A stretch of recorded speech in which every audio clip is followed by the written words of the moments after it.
자, 우리가 고린도전서 13장에 나오는 사랑에 대해서 계속 묵상을 하고 있습니다. 아마 여러분들 가운데 말씀을 들으면서 은혜를 받으시는 분도 계시고요. 또 말씀을 들을 때마다 마음에 부담이 되시는 분들도 계실 것입니다. 말씀을 듣는 건 쉽습니다. 말씀을 들을 때 아멘 하는 것은 쉽고요. 근데 그 말씀을 실행으로 옮기는 것은 이게 쉬운 일이 아니죠. 사랑은 오래 참고 온유하고 친절하고 시기하지 않고 자랑하지 않고 교만하지 않고 무례히 행하지 아니하고 자기 유익을 구하지 않고 성내지 않고 원한을 품지 않고 불의를 기뻐하지 않고 진리와 함께 기뻐하고. 자, 우리 힘으로는 이런 사랑을 할 수 없다는 것을 우리가 기억하셔야 됩니다. 6.25 전쟁 직후에 납병 환자 수용소에 미국 로터리 클럽에서 회원들이 방문을 했습니다. 그들은 그 납병 환자 수용소에서 선교사로 파송되어진 간호사가 납병 환자의 그 고름이 흐르고 있는 그 상처를 간호하는 장면을 보게 되어집니다. 한 사업가가 그 장면을 사진으로 찍었습니다. 그리고 간호사에게 이렇게 이야기합니다. 이것은 100만 불짜리 가치가 있는 사진입니다. 저 같으면은 누가 100만 불을 준다고 해도 이 일을 할 수 없을 것입니다. 그러자 간호사가 그 사업가에게 대답했습니다. 저도 100만 불을 받고는 이런 일을 할 수 없습니다. 자, 그러면 당신은 어떻게 이 일을 할 수 있습니까? 그리스도의 사랑이 저를 강권하시기 때문입니다. 여러분, 우리가 100만 불을 준다고 해도 그거 받고는 하나님께서 우리에게 명령하시는 이 고린도전서 13장의 사랑을 우리가 할 수가 없습니다. 어떻게 이 사랑을 할 수 있습니까? 그리스도의 사랑이 나를 강권하실 때 우리가 이 사랑을 할 수가 있는 것입니다.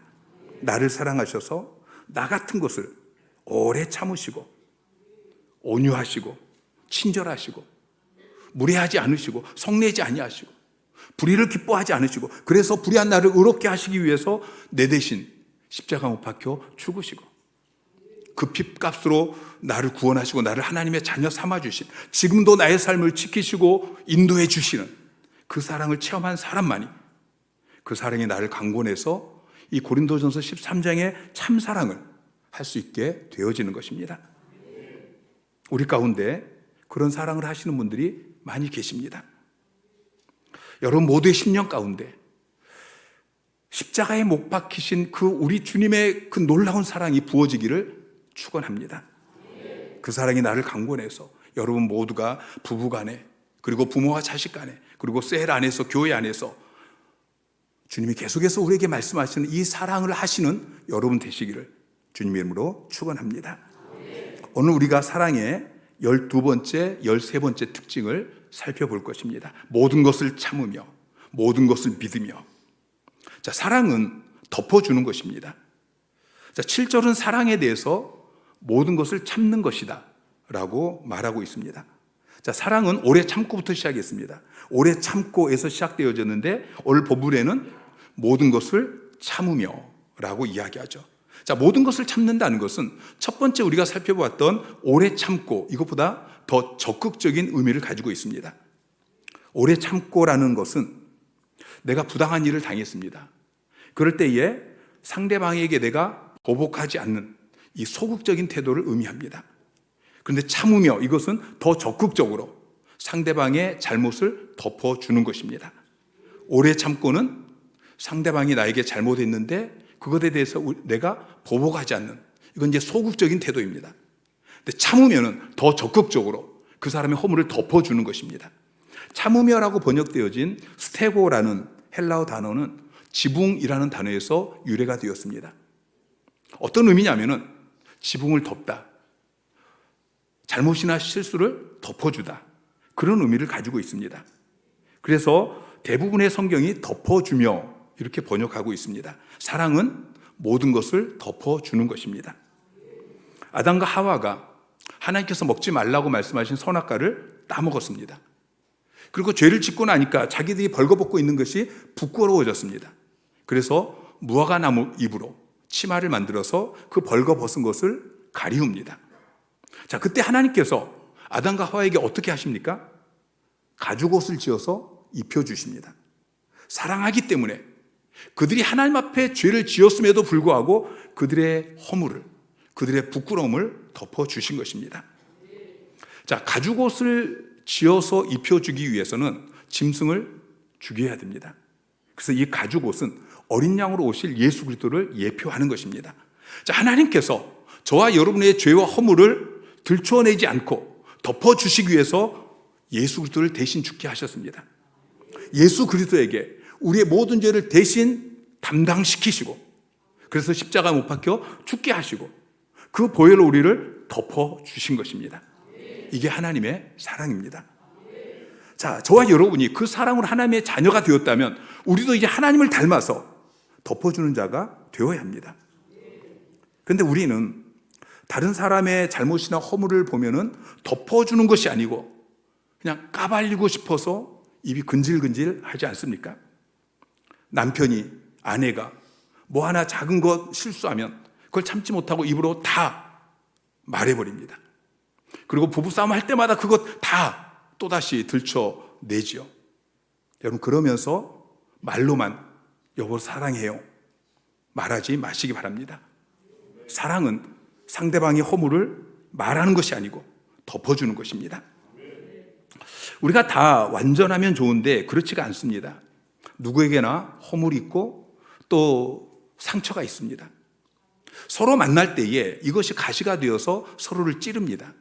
그래서 어떤 사람들은 서로 만나면 상처받으니까 사람을 만나지 않으려고 하고 사랑을 포기하는 사람들이 있습니다.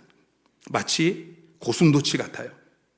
고슴도치가 서로 사랑해서 가까이 하면은 몸에 난 이 가시가 서로를 찌릅니다. 가시에 찔리면 아프니까 서로 떨어집니다. 근데 사랑하기 때문에 멀리 떨어질 수가 없습니다. 결국 고슴도치는 사랑하지만 그러나 서로에게 찔리지 않을 정도의 이 거리를 두게 되어지죠. 이게 오늘날 가정의 모습입니다. 이게 교회의 모습입니다. 이것이 현대인들이 사랑하는 방식입니다. 그러나 이렇게 상처를 받지 않기 위해서 적당히 거리를 두는 것은 참 사랑이 아닌 것입니다. 사랑은 상처받을 각오를 해야 합니다.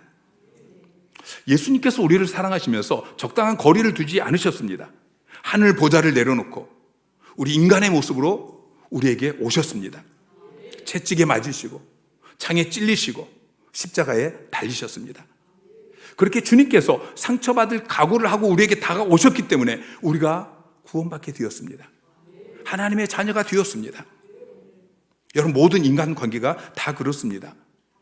적당한 선을 유지하면은 서로 편합니다. 거기에는 사랑이 없습니다.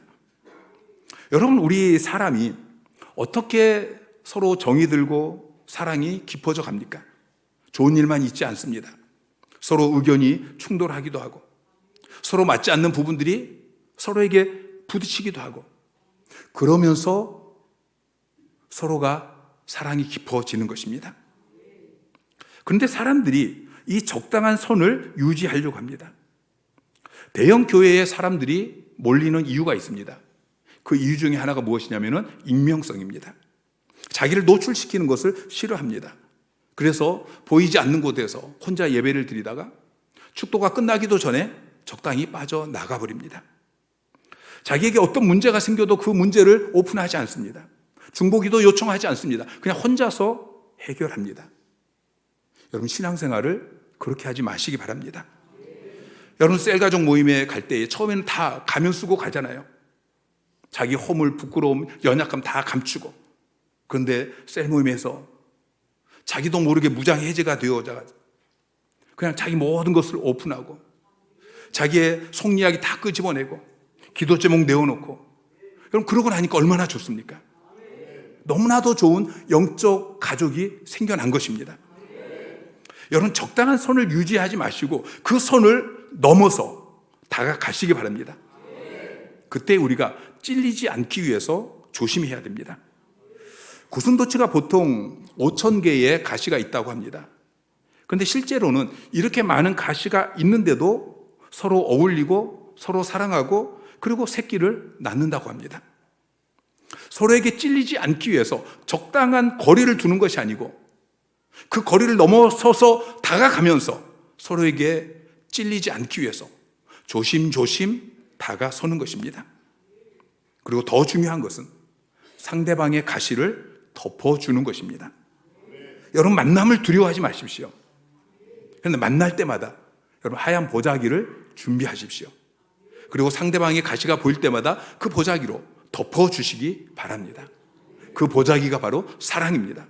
모든 것을 참는, 모든 것을 덮어주는 사랑인 것이죠. 자, 베드로전서 4장 8절 말씀 시작.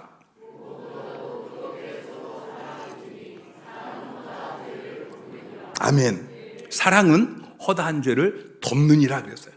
여러분, 허다한 죄를 덮어주는 그러한 여러분 되시기를 주님의 이름으로 축원합니다. 자, 덮어준다는 것은 상대방에게 허물이 있다는 것을 전제로 합니다. 자, 그 허물이 보일 때에 그 사람을 미워하면은 그 허물을 들춰냅니다. 여러분, 까발리는 것이 참는 것보다 훨씬 더 쉽습니다. 까발리고 나면은, 여러분, 참을 때는 막 속이 답답하잖아요. 근데 입에서 까발리고 나면 속이 다 시원해지잖아요. 그런데 여러분, 상대방의 허물을 들춰내고 까발리는 것은 사랑이 아니라는 것을 기억하세요. 사랑은 그 사람의 허물을 덮어줍니다. 그 사람을 까발리는 것이 아니고 보호해 주는 것이죠. 어느 날 노아가 포도주를 마시고 취해서 벌거벗고 잠을 자고 있었습니다. 그때 둘째 아들이었던 함이 그것을 보고 아버지의 그 부끄러운 허물을 형제들에게 알립니다. 들춰낸 것이죠. 그런데 셈과 야벳은 옷을 가지고 들어가서 아버지의 허물을 덮어줍니다. 자, 창세기 9장 23절부터 보면은 셈과 야벳이 옷을 가져다가 자기들의 어깨에 메고 뒷걸음질 쳐서 들어갑니다. 그리고 그들의 아버지의 하체를 덮어주고 그들의 얼굴을 돌이키고 그 하체를 보지 아니하였다라고 성경은 말씀하고 있습니다. 그 결과 어떻게 되어집니까? 허물을 들춰냈던 함은 저주를 받습니다. 그런데 허물을 덮어주었던 이 셈과 야벳은 축복을 받게 되어집니다. 함의 입장에서 보면은 억울하죠. 없는 일을 이야기한 게 아니에요. 본 것을, 사실을 이야기했을 뿐입니다. 그런데 허물이 있었던 노아는 괜찮습니다. 그런데 허물을 까발린 함은 저주를 받았습니다.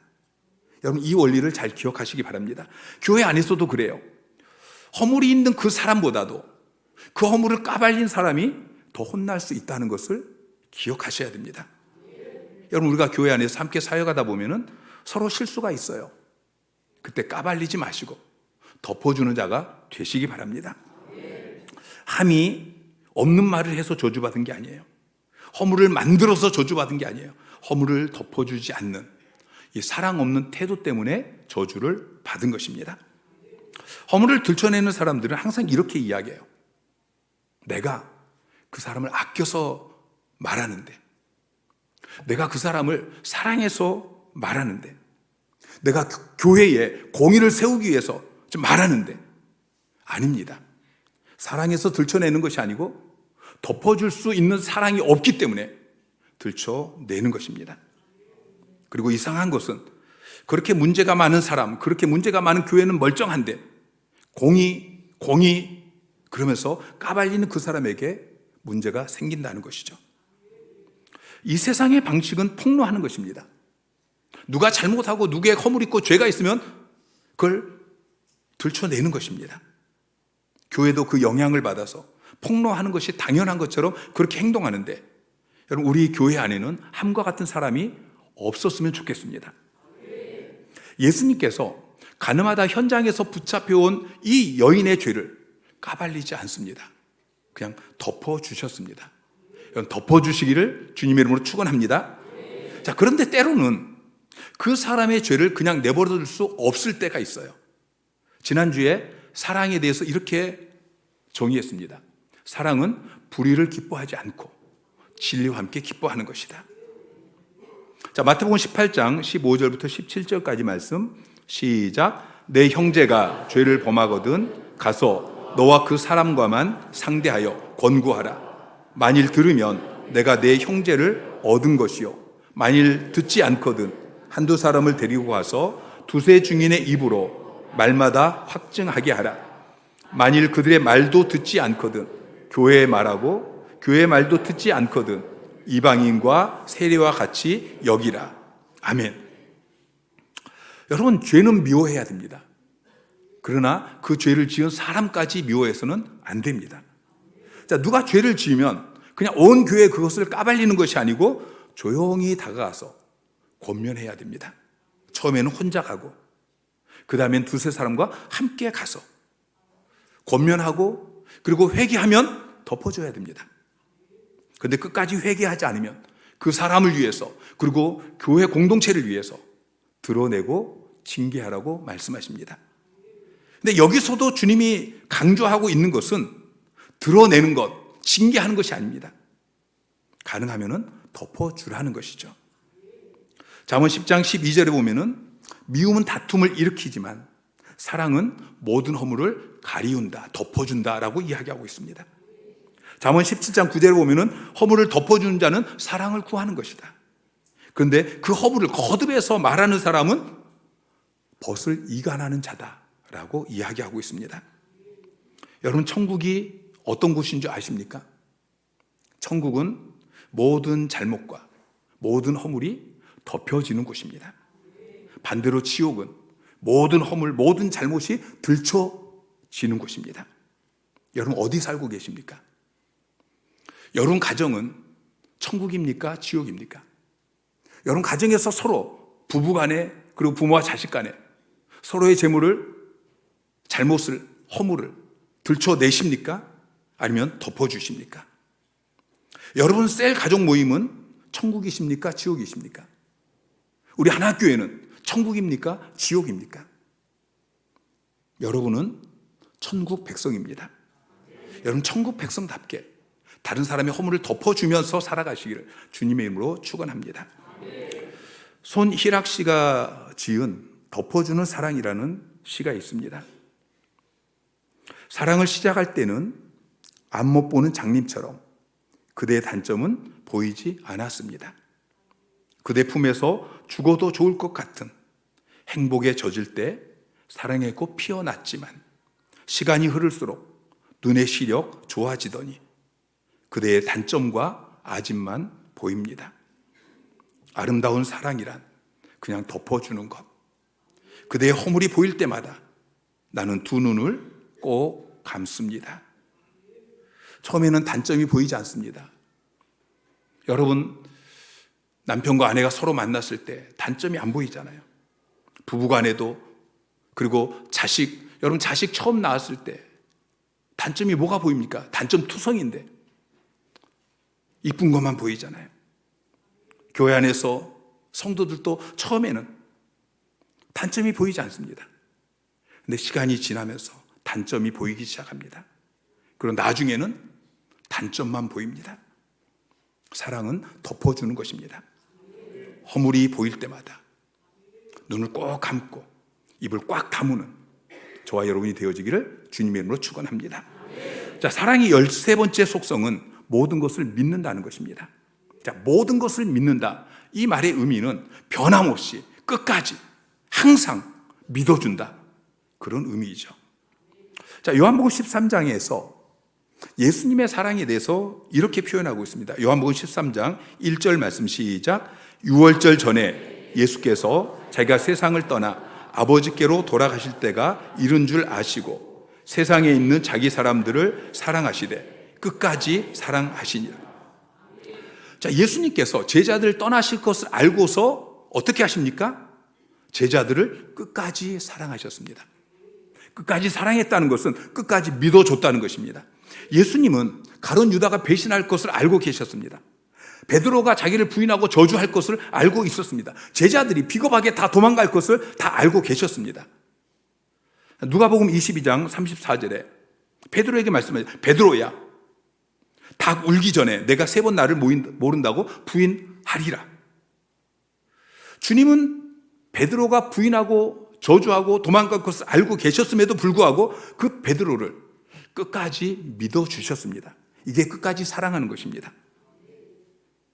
누가복음 22장 32절 말씀 시작. 그러나 내가 너를 위하여 내 믿음이 떨어지지 않기를 기도하였노니 너는 돌이킨 후에 내 형제를 굳게 하라. 너는 돌이킨 후에. 주님은 베드로가 주님을 부인하고 저주하고 도망간 걸 알고 있었지만 그러나 그 베드로가 돌이킬 것을 믿었습니다. 그리고 너가 돌이킨 후에 내 형제를 굳게 하라 라고 말씀하시죠.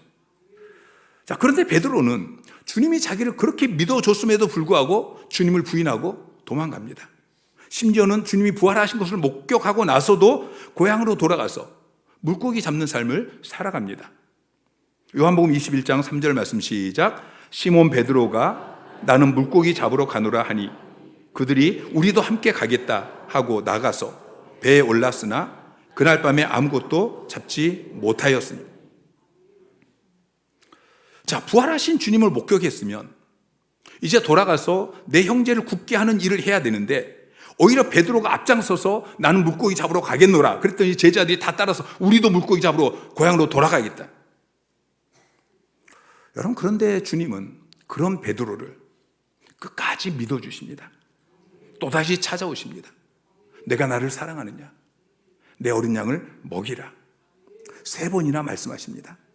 변함없이 끝까지 믿어주신 것입니다. 끝까지 사랑하신 것입니다. 그랬더니 결국 그 베드로가 초대교회를 세웁니다. 여러분, 사람이 언제 성장합니까? 믿어줄 때 성장합니다. 사람이 언제 변화됩니까? 믿어줄 때 변화됩니다. 괴테가 이렇게 이야기했습니다. 그 사람의 보이는 모습대로 그를 대하면 당신은 그를 더 나쁘게 만드는 것이다. 그러나 그 사람의 잠재력을 믿어주면 당신은 그 믿음대로 그 사람을 만드는 것이다. 어떤 기업의 창시자는 이렇게 말했어요. 뽑을 때는 신중해라. 그러나 일단 뽑았으면 믿어줘라. 믿어줘야 그 사람이 가진 그 능력이, 잠재력이 나오는 것입니다. 사랑하는 성도 여러분, 이제 예배가 끝나면 여러분 가정으로 돌아가서 이 사랑을 하시기 바랍니다.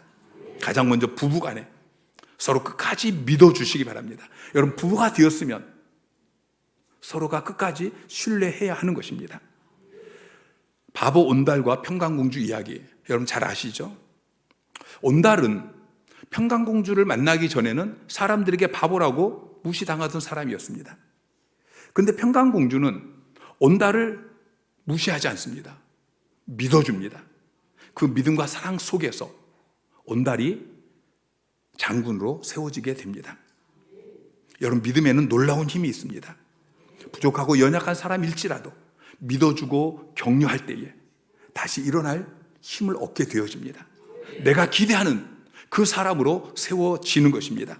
설령 그 사람이 내가 기대한 만큼 그렇게 빨리 세워지지 않을지라도 여러분 쉽게 포기하지 마십시오. 변함없이 끝까지 믿어주시기 바랍니다. 남편이나 아내나 서로가 나를 믿어주지 않으면 기가 죽습니다. 기가 죽으면 자기 능력을 발휘할 수 없습니다. 특별히 남자는 더 그렇습니다. 남자는 중요한 게 권위와 체면입니다. 남자는 무엇으로 사는가? 남자는 자존심을 먹고 삽니다. 그래서 아내가 남편에게 말 한마디 하는 이게 너무 중요한 거예요. 여보, 나는 그래도 당신을 믿어.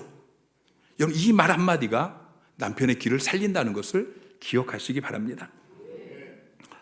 어떤 분은 이 믿는다는 말을 그 사람에게 속는 줄 알면서 그에 대한 궁극적인 신뢰의 자세를 포기하지 않는 것이다. 이렇게 이야기합니다. 속는 줄 압니다. 그런데도 신뢰의 자세를 포기하지 않는 것. 이게 믿는 것이죠. 어머니의 사랑이 그렇습니다. 자식이 사고를 쳐서 학교 교무실로 또 경찰서로 찾아갑니다. 어머니는 항상 이렇게 말해요. 내 아들은 그럴 놈이 아닙니다. 옆에 있는 사람들은 다 속으로 그러고도 남을 놈이다. 그러는데 어머니는 말합니다. 얘가 본성은 정말 착한데 친구 잘못 만나서 사실은 이놈이 주동자고 이놈이 가장 문제아인데도 어머니는 그렇게 믿는 것입니다. 자식이 사고를 치고 집을 뛰쳐나갔습니다. 주위에서 다들 이 어머니에게 이제 죽은 자식으로 그렇게 생각하고 포기해라. 그런데 어머니는 이야기합니다. 이 애는 반드시 돌아올 거예요. 어머니는 그렇게 믿습니다. 그 자식을 사랑하기 때문에 끝까지 믿어주는 것입니다. 어거스틴은 10대에 불량배들과 어울리면서 쾌락을 쫓고 도둑질도 하고 그렇게 방탕한 삶을 살았습니다. 20대에는 한 여자와 동거하면서 사생활을 낳기도 하고 마니교라는 이단에 빠지기도 했습니다. 그러던 어거스틴이 32살의 나이에 회심합니다. 그리고 훗날 교회사에 큰 영향을 미친 위대한 신학자가 되어집니다. 그 배경에는 그 어머니 모니카의 믿음의 기도가 있었습니다. 모니카는 암브로시우스의 눈물로 기도한 자식은 결코 망하지 않는다, 이 말씀을 붙들고 방탕한 그 아들 어거스틴을 위해서 매일같이 눈물로 기도했습니다. 어거스틴은 참회록이라는 책에서 자기 어머니의 믿음의 기도에 대해서 이렇게 말하고 있습니다. 나를 위해 펼쳐주신 당신의 손은 이 깊은 흑암으로부터 나를 건져주셨습니다. 이는 나의 어머니가 무릎 꿇고 눈물로 당신께 기도한 까닭입니다.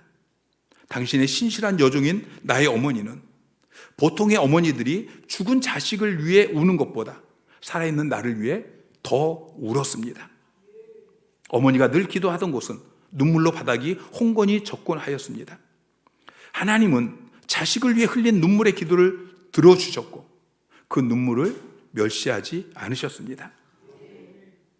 우리 하나교회 모든 어머니, 아버지에게 이렇게 자식을 끝까지 믿어주는 그 사랑이 있기를 주님의 이름으로 축원합니다. 우리 셀리더들에게 이렇게 세론들을 끝까지 믿어주는 사랑이 있기를 주님의 이름으로 축원합니다. 우리 전도자들에게 이런 사랑이 있기를 축원합니다. 수없이 만나도 변하지 않을 것 같은 그 전도 대상자를 바라보면서 낙심하지 마시고 포기하지 마시고 반드시 그가 전도소국에 나올 것이다. 그가 복음을 듣고 예수 믿고 구원받게 되어질 것이다. 나와 함께 예배드리면서 그도 회복이 되어질 것이다.